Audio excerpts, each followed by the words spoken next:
నమస్తే దిశా TV news కి స్వాగతం. నా పేరు యశ్వం. ముందుగా హెడ్లైన్స్ చూద్దాం.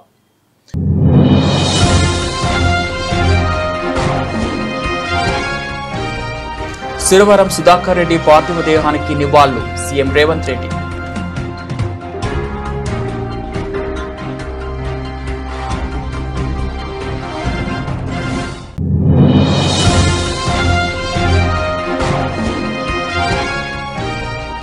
యాదగిరిగుట్ట పుణ్యక్షేత్రంలో ఆదివారం భక్తజనుల ఆరాధనలు శాస్త్రోక్తంగా.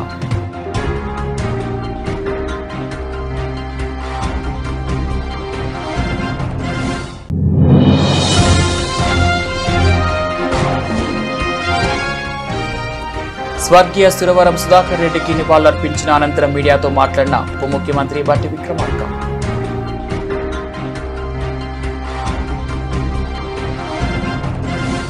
భద్రాద్రి కొత్తగూడెం జిల్లా భద్రాచలం నుంచి పీడీఎస్యు రాష్ట్ర కమిటీ పిలుపు మేరకు అన్ని జిల్లాల వ్యాప్తంగా ఆగస్టు 25వ తేదీ నుంచి 35వ తేదీ వరకు తెలంగాణ విద్యార్థి పోరుబాట కార్యక్రమాన్ని నిర్వహించడం కోసం నేడు భద్రాచలంలో తెలంగాణ విద్యార్థి పోరుబాట కార్యక్రమాన్ని ప్రారంభించడం జరిగింది.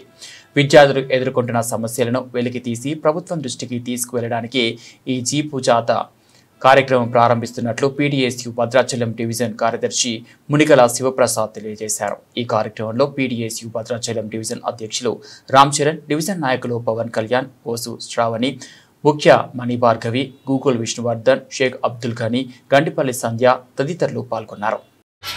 నా పేరు శివప్రసాద్, పీడీఎస్యు భద్రాచలం డివిజన్ కార్యదర్శిని.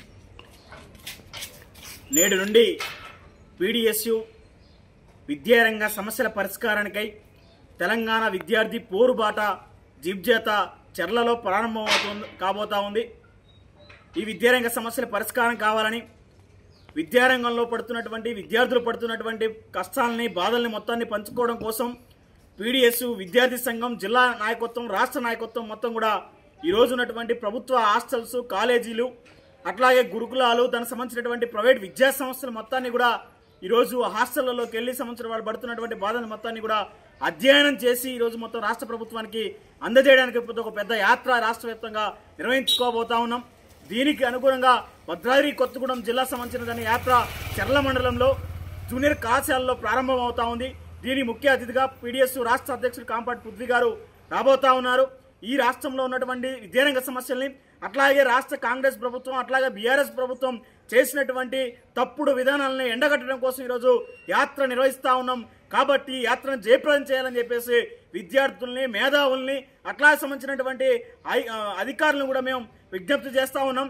రాబోయే రోజులలో జరుగుతున్నటువంటి ఈ పోరాటాల మొత్తాన్ని కూడా విద్యార్థులు ఆ రకంగా అర్థం చేసుకోవాలని, పెండింగ్ లో ఉన్న స్కాలర్షిప్లు విడుదల చేయాలని, ఎంఈఓ, డిఈఓ పోస్టులను భర్తీ చేయాలని, టీచర్, లెక్చరర్ పోస్టులు భర్తీ చేయాలని, అట్లాగే స్కూల్ సంబంధించినటువంటి కాలేజీ హాస్టళ్లలో పిఎంహెచ్ హాస్టల్ని కూడా మెస్ ఛార్జీలు, కాస్మెటిక్ ఛార్జీలని పెండింగ్ లోనే విడుదల చేయాలని, అట్లాగే గురుకులాలకు సొంత భవనాలు నిర్మించాలని, దాంతోపాటు జూనియర్ కళాశాలలో మధ్యాహ్న భోజన పథకాన్ని అందజేయాలని, కొన్ని లా కళాశాల ఏర్పాటు చేయాలని, ఇల్లందులో హైటెక్ కళాశాల ఏర్పాటు చేయాలని, అట్లాగే ఈ భద్రాద్రి కొత్తగూడెం జిల్లాలో మైనింగ్ యూనివర్సిటీని ఏర్పాటు చేయాలని చెప్పేసి కూడా అనేక డిమాండ్స్ తో ఈరోజు యాత్ర మొత్తం కూడా నిర్వహించబోతా ఉన్నాం.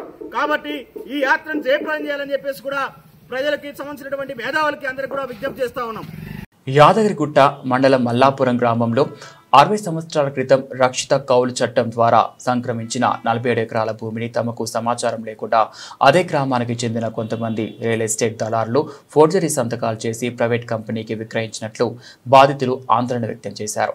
శనివారం మండలంలోని మల్లాపురం గ్రామంలో బాధిత రజక కులస్తులు కొమ్మరాజు చంద్రయ్య, కొమ్మరాజు లక్ష్మయ్య, సత్యనారాయణ, గడసంతల మల్లేశం, వడ్లకొండ బుచ్చాలు విలేకరుల సమావేశంలో మాట్లాడారు. కొన్ని సంవత్సరాల నుంచి తమ రక్షిత కౌలుదారు చట్టం ద్వారా వచ్చిన 47 ఎకరాల భూమిలో తమ వారసుల నుంచి తామే సాగు చేసుకుంటున్నామని, 2015 సంవత్సరంలో గ్రామానికి చెందిన రియల్ ఎస్టేట్ దళారులు భూమిపై కన్నేసి దాన్ని 4 డాక్యుమెంట్లు తయారు చేయించి విక్రయించి అసలైన తమకు తీరని అన్యాయం చేశారని చెప్పారు. మీడియా మిత్రులకు నమస్కారం. నా పేరు మల్లేష్ గడసంతల, గ్రామం మల్లాపురం, రజక కుటుంబానికి చెందిన వారం. మాకు 376 సర్వే నెంబర్లో టెనెంట్స్ ల్యాండ్ ఉండినది. మా ముత్తాతల నుంచి మాకు అది సంక్రమించినది.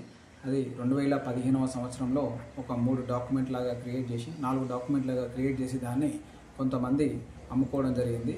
ఆ సమయంలోనే చాలామంది రజకులకు అన్యాయం జరిగినది. అలా ఊరుకున్న తరుణంలోనే 2020 సంవత్సరంలో 14 మంది రజకులను సంతకాలు ఫోర్జరీ చేసి ఇంకో 14 మంది పైన కేసు వేసినట్టు క్రియేట్ చేసినారు ఆ కేసు వేసిన వారికి తెలియదు, కేసు వేసిన సంగతి, కేసు ఎవరి మీద వేసినారో వాళ్ళకి ఎలాంటి కనీసం ఒక నోటీసులు కూడా అందకుండా వాళ్ళు జాగ్రత్త పడినారు. అట్టి దానిపై ఒక కేసు వేసిన వ్యక్తికి తెలియగా అతను నిన్న పిఎస్లో కంప్లైంట్ చేయడం జరిగింది.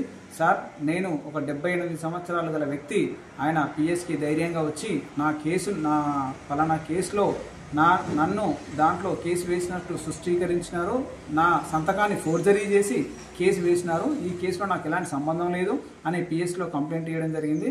దానిపైన పిఎస్ వాళ్ళు కంప్లైంట్ చేసిన దానికి ఫోన్ చేయగా వారు కూర్చొని మాట్లాడేది పక్కకు పెట్టేసి ఆ కంప్లైంట్ ఇచ్చిన వ్యక్తిపై పొద్దున ఈరోజు ఉదయం అతన్ని బెదిరించి నీ కేసు వాపస్ తీసుకుంటావా లేదని భయాందోళనకు గురి చేయడం వల్ల అతను మళ్ళీ ఎవరెవరైతే దీంట్లో ఇన్వాల్వ్మెంట్ అయిన వారిపై మళ్ళీ ఇట్లా వచ్చి నాపై బెదిరించినారని ఈరోజు మళ్ళీ పిఎస్లో కంప్లైంట్ చేయడం జరిగింది. ఎవరైతే సంతకాలు ఫోర్జరీ చేసినారో వారిపై కఠినంగా చర్యలు తీసుకొని న్యాయం చేయవలసిందిగా అతని తరపున దాంట్లో డిఫెండెంట్ నెంబర్ 4 మా నాన్నగారు అయినటువంటి గడసంతల బాలకృష్ణయ్య గారు వారి తరపున నేను పిఎస్లో కంప్లైంట్ చేయడం జరిగింది. సో మీ పత్రికాముఖంగా కూడాను మీడియా ముఖంగా కూడాను ఈ రజకులకు జరిగిన అన్యాయంపై, రజకులకు సంతకాలను ఫోర్జరీ చేసిన వారిపై న్యాయపరంగా కఠిన చర్యలు తీసుకోవాల్సిందిగా మేము పత్రికాముఖంగా తెలియజేసుకుంటున్నాము. మాది మల్లాపురం కోరా చంద్రయ్య, మా తల్లి పేరు పెద్దయ్య. అది 40 ఎకరాల జమీను. అలా జమీన్లో నాకు వచ్చేది అందులో ఎకరం, ఆ ఎకరానికి కూడా నాకు కానిస్తలేరు. అందు గురించి అది నేను నిన్న సంతకం ఇచ్చేస్తాను. పేరుతురా వెంకటేశ, సిరిశైలు, పూజారి సత్యహరి, వీళ్ళందరూ రానుల పేరు నేను చెప్తాను. భూమి నాకు అందులో వచ్చే ఎకరం కానీ అది నాకు ఇప్పేయాలి. ఇట్లా తప్పు చేస్తే అట్లా. అరకొర వేతనాలతో జీవనం గడుపుతున్న గ్రామీణ ప్రాంతాల ధూప దీప నైవేద్య అర్చకులకు ఉద్యోగ భద్రత కల్పించాలని అర్చక ఉద్యోగ జేఏసీ చైర్మన్ ఉపేంద్ర శర్మ ధూప దీప నైవేద్య అర్చకుల సంఘం ప్రెసిడెంట్ శ్రీకాంత్ స్వామి ప్రభుత్వానికి విజ్ఞప్తి చేశారు. హబ్సిగూడలో తెలంగాణ అర్చక సమాఖ్య అధ్యక్షుడు గట్టు శ్రీనివాసాచార్యుల ఆధ్వర్యంలో తెలంగాణ అర్చకుల రాష్ట్ర స్థాయి సమావేశం నిర్వహించారు. ఈ సందర్భంగా వారు మాట్లాడుతూ ప్రస్తుతం నిత్యావసరాలు, జీవన ప్రమాణాలు పెరగడంతో అర్చకులు దిగువ స్థాయిలో జీవిస్తున్నట్లు తెలిపారు. ధూపదీప నైవేద్య అర్చకులకు పెరిగిన ఖర్చులకు అనుగుణంగా వేతనంతో పాటు దేవాలయ నైవేద్యం కోసం ఇచ్చే డబ్బులను పెంచాలని ప్రభుత్వాన్ని విజ్ఞప్తి చేశారు. అర్చకుల ఉద్యోగ భద్రత కోసం చట్ట సవరణలు చేస్తే ఎంతో మంది అర్చకులు దేవాదాయ శాఖ కిందకు వస్తారన్నారు.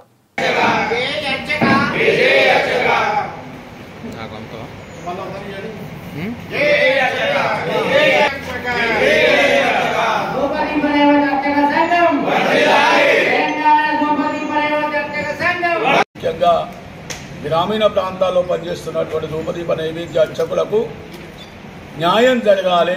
వారు పడుతున్న బాధలు అనేకమైనటువంటి ఉన్నాయి. దానికోసం మనం ప్రయత్నాలు చేస్తున్నాము. ముఖ్యంగా గత ప్రభుత్వం 6,000 నుండి 10,000 రూపాయలు కూడా ఇవ్వడం జరిగింది. కాంగ్రెస్ పార్టీని ఎన్నికల మేనిఫెస్టోలో కూడా చేర్చడం జరిగింది. కాబట్టి ఈ ప్రభుత్వం లోపల ధూపదీప నైవేద్య అర్చకులకు 99 పియాస్ ఇవ్వాలి. అదేవిధంగా ఉద్యోగ భద్రత కూడా ఏర్పాటు చేయాలి. దాని కొరకు మేము కూడా చట్ట సవరణ జరగాలని మన దేవాదాయ శాఖ మంత్రి కూడా తెలపడం జరిగింది. చట్ట సవరణ జరగడం వలన వీళ్ళందరూ కూడా పూర్తి స్థాయిలో దేవాదాయ శాఖ గొడుగు కిందికి వస్తారు. ఒక స్కీమ్ పథకంలో ఉన్నారు వీళ్ళు. కాబట్టి ఆ పథకం అనేది తీసివేసి పూర్తి స్థాయిలో దేవాదాయ శాఖలో తీసుకురావడం, దాని చైర్మన్ల ద్వారా కానీ అదేవిధంగా ఎగ్జిక్యూటివ్ ఆఫీసర్ల ద్వారా కానీ వీళ్ళకి ఒక తీర్మానం చేసి ఒక ఆర్డర్ కాపీ ఇవ్వడం వల్ల వీళ్ళ హక్కులకు భంగం కలగకుండా ఉంటుంది. దానికోసం మేము ప్రయత్నం చేస్తున్నాం.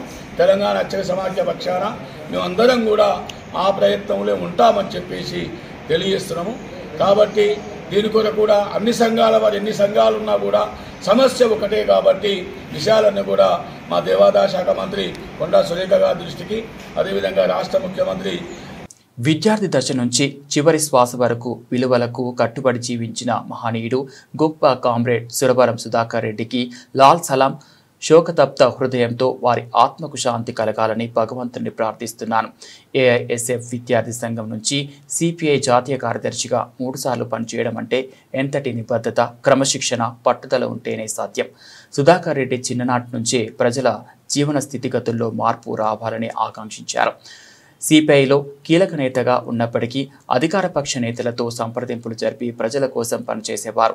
సీఎం రేవంత్ రెడ్డితో పాటు కేబినెట్ సహచరులు అందరూ మగ్దుం భవన్కు వచ్చి ఘనంగా నివాళులర్పించారు. సిరివరం సుధాకర్ రెడ్డి కుటుంబానికి రాష్ట్ర ప్రభుత్వం అండగా నిలుస్తుంది. శ్రీ సురవరం సుధాకర్ రెడ్డి గారు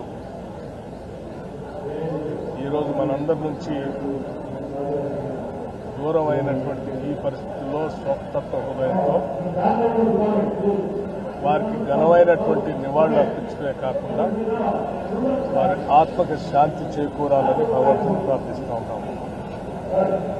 అట్లాగే వారు విద్యార్థి దశ నుంచి ఏఎస్ఎఫ్ఐ నాయకుడిగా మొదలుపెట్టినటువంటి రాజకీయ జీవితం ఈ దేశంలోనే సిపిఐ పార్టీకి కార్యదర్శిగా 2 సార్లు పనిచేసే స్థాయికి ఎదగడం అంటే ఎంతో నిబద్ధత, ఎంతో క్రమశిక్షణ, ఎంతో పట్టుదల, వారు నమ్మిన సిద్ధాంతానికి చివరి వరకు కట్టుబడి పనిచేయటం వలనే అది సాధ్యమైంది తప్ప అది మామూలు విషయం కాదు. తెలంగాణ ఒక మారుమూల గ్రామంలో వ్యవసాయ కుటుంబంలో పుట్టినటువంటి సురవరం సుధాకర్ రెడ్డి గారు చిన్ననాటి నుంచే ప్రజల పక్షాన నిలబడి ప్రజల పౌర హక్కుల గురించి, వారి జీవితాల్లో మార్పు రావాలని, జీవన స్థితిగతులు మెరుగుపడాలని వారి చివరి వరకు పోరాటం చేసినటువంటి విషయం మనందరికీ స్ఫూర్తిదాయకం. వారు భారత కమ్యూనిస్ట్ పార్టీలో పనిచేస్తున్నప్పటికీ ప్రజల కోసం పనిచేసేటువంటి ప్రతి సందర్భంలో కూడా ఆయా ప్రభుత్వాలతో ప్రజల పక్షాన నిలబడి వారి అవసరాల కోసం పోరాడిన విషయం కూడా మనందరికీ తెలిసిందే. ఆనాడు 2004 కంటే ముందు విద్యుత్ పోరాటాల్లో కాంగ్రెస్ పార్టీతో కలిసి పెద్ద ఎత్తున పోరాటం చేయటమే కాకుండా ఈ రాష్ట్ర ప్రజల కోసం ఆనాటి కాంగ్రెస్ ప్రభుత్వాల ద్వారా తీసుకొచ్చిన అనేక సంక్షేమ కార్యక్రమాల్లో వారి ఆలోచనలు కూడా పొందుపరిచి తీసుకొచ్చిన విషయం కూడా మనందరం ఈరోజు గమనం చేసుకోవాల్సిన అవసరం ఉంది. వారి సుదీర్ఘ రాజకీయ జీవితం ఈనాటి సమకాలీన రాజకీయ నాయకులకి, రాజకీయ పార్టీలకి అందరికీ ఆదర్శమని, వారి భాష కానీ లేకపోతే వారు మాట్లాడినటువంటి విమర్శలు కానీ అన్నీ కూడా ఒక సహేతుకంగా ఆలోచన చేసేటట్టుగా ఉండేవి తప్ప ఎప్పుడు ఒక పరుష పదజాలం కానీ లేకపోతే ఒక శత్రుభావంతో కానీ ఎప్పుడు వారు మాట్లాడినటువంటి పదాలు నేను ఇంతవరకు గమనించలేదు. చిన్నప్పటి నుంచి వారిని మహబూబ్నగర్ జిల్లాలో రాజకీయాలు మొదలు దగ్గర నుంచి కూడా వారిని గమనిస్తున్నటువంటి వ్యక్తిగా, అత్యంత అభిమాన నాయకుడిగా మేమందరం వారిని చూస్తాం.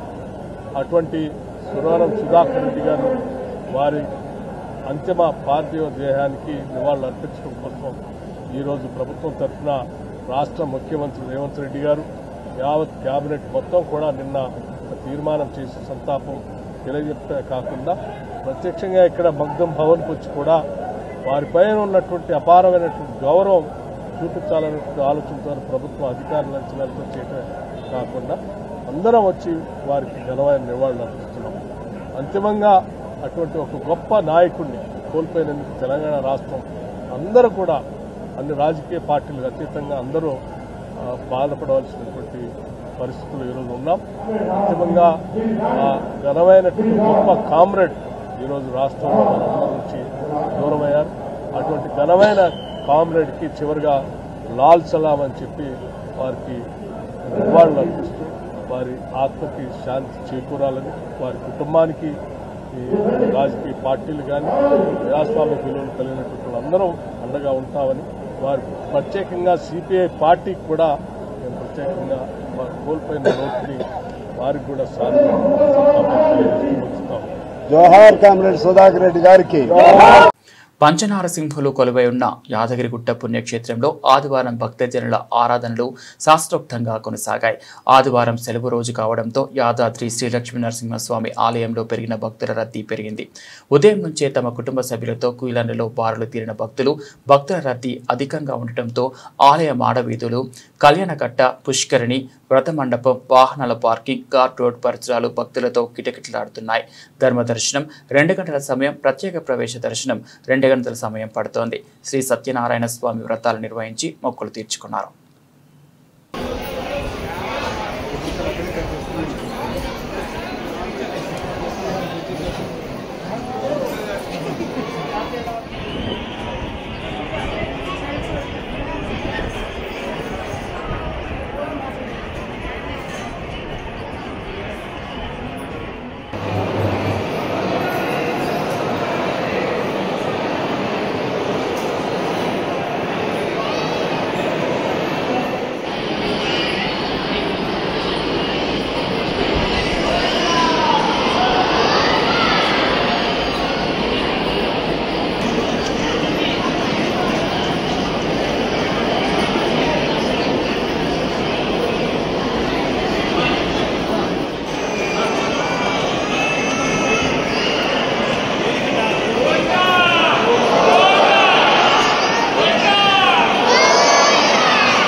దుండిగల్ మున్సిపల్లో అధికారుల తీరు వస్తున్నామా పోతున్నామా అన్నట్టే ఉంది. కానీ సమస్యలపై దృష్టి సారించడం లేదు.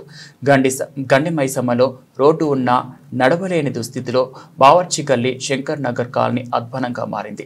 గత వారం రోజులుగా కాలనీ రోడ్డు డ్రైనేజీ నీటితో దర్శనమిస్తోంది. ఇదే విషయంపై స్థానికులు మున్సిపల్ అధికారుల దృష్టికి తీసుకువచ్చారు. ఎలాంటి చర్యలు తీసుకున్నా దాఖలాలు కనబడడం లేదు. పాదచారులు నడవలేని దుస్థితిలో ఈ రోడ్డు ఉంది. హైదరాబాద్లో ఉన్నామా, అడవిలో ఉన్నామా అనే సందేశం స్థానికులకు ఏర్పడుతుంది. విపరీతమైన దుర్వాసనతో అటువైపు నుంచి నడవలేని పరిస్థితి ఏర్పడుతుంది. ఇప్పటికైనా అధికారులు స్పందించి వెంటనే ఈ డ్రైనేజీ సమస్యను పరిష్కరించాలని స్థానికులు కోరుతున్నారు.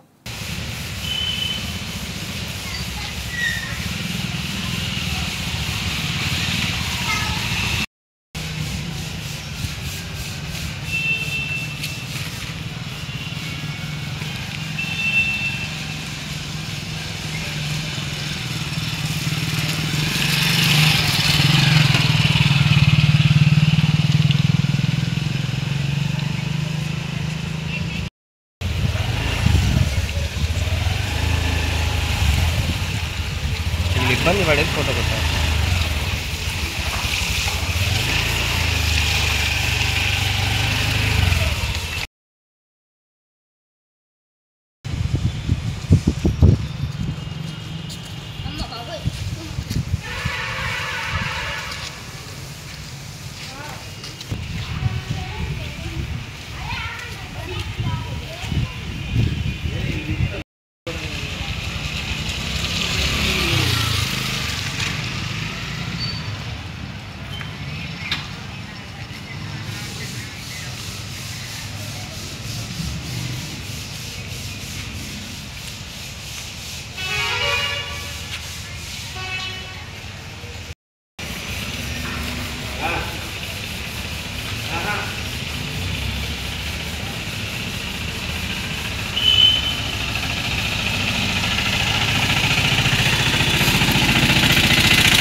విద్యార్థి నాయకుడి నుంచి అంచెలంచెలుగా జాతీయ స్థాయి నాయకుడిగా ఎదిగిన సురవరం సుధాకర్ రెడ్డి గారి మరణం తీవ్ర ఆవేదనకు గురిచేసింది. తెలంగాణ ఉద్యమంలో తన వంతు పాత్ర పోషించి చిరస్మరణీయమైన ముద్ర వేసుకున్న వ్యక్తి Suravaram Sudhakar Reddy.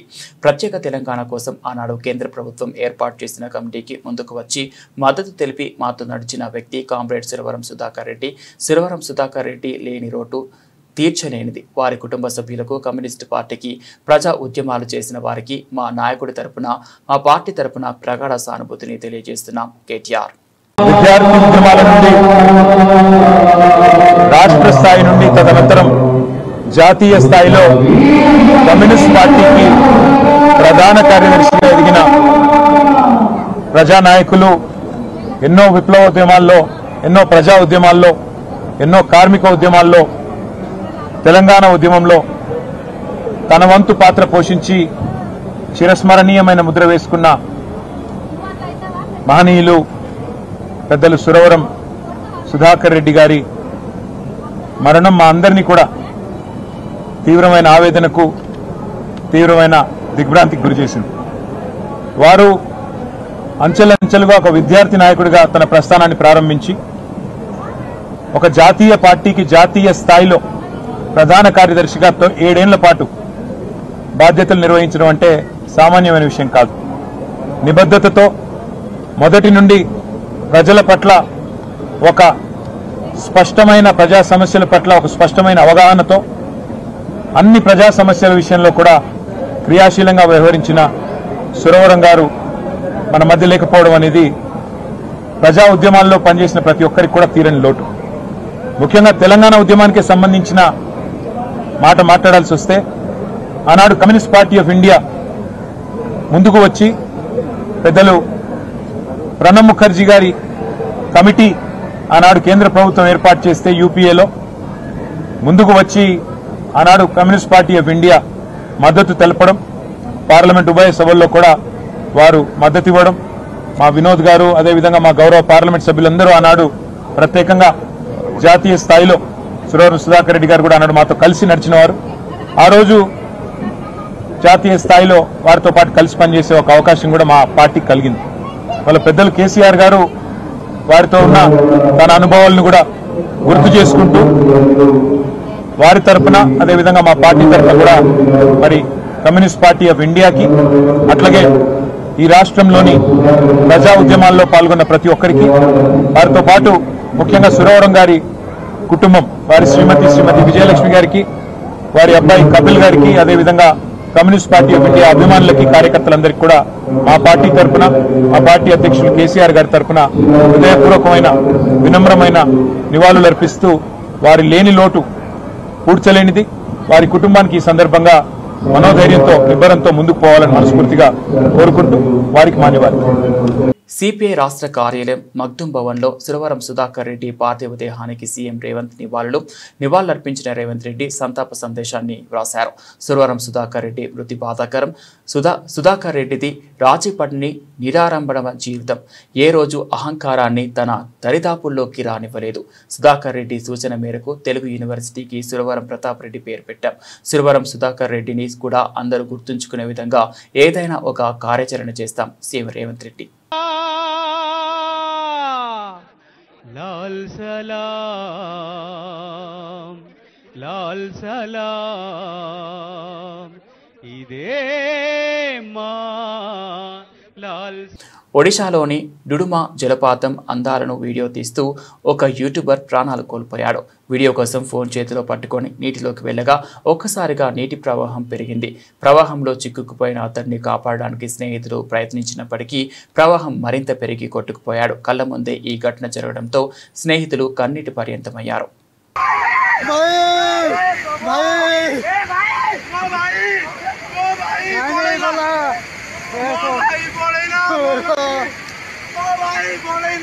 Biotechnology, pharma, medical technology రంగాల్లో నూతన ఆవిష్కరణలకు అవసరమైన మద్దతును ఇవ్వడంతో పాటు రాష్ట్ర ప్రభుత్వం నిబద్ధతతో పనిచేస్తుందని ముఖ్యమంత్రి శ్రీ రేవంత్ రెడ్డి చెప్పారు.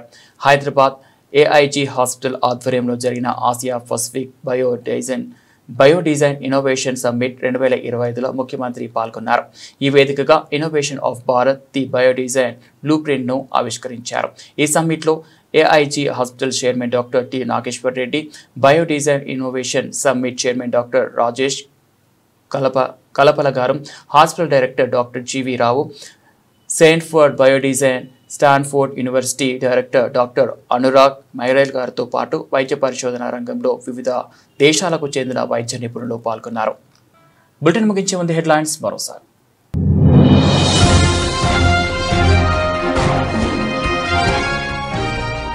సురవరం సుధాకర్ రెడ్డి పార్థివ దేహానికి నివాళులు సీఎం రేవంత్ రెడ్డి.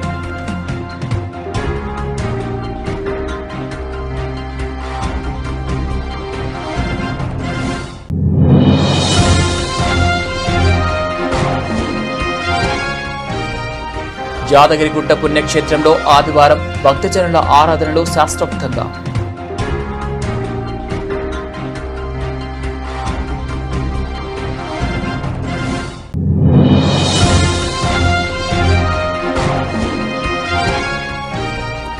స్వర్గీయ సురవరం సుధాకర్ రెడ్డికి నివాళులర్పించిన అనంతరం మీడియాతో మాట్లాడిన ఉప ముఖ్యమంత్రి బట్టి విక్రమార్క.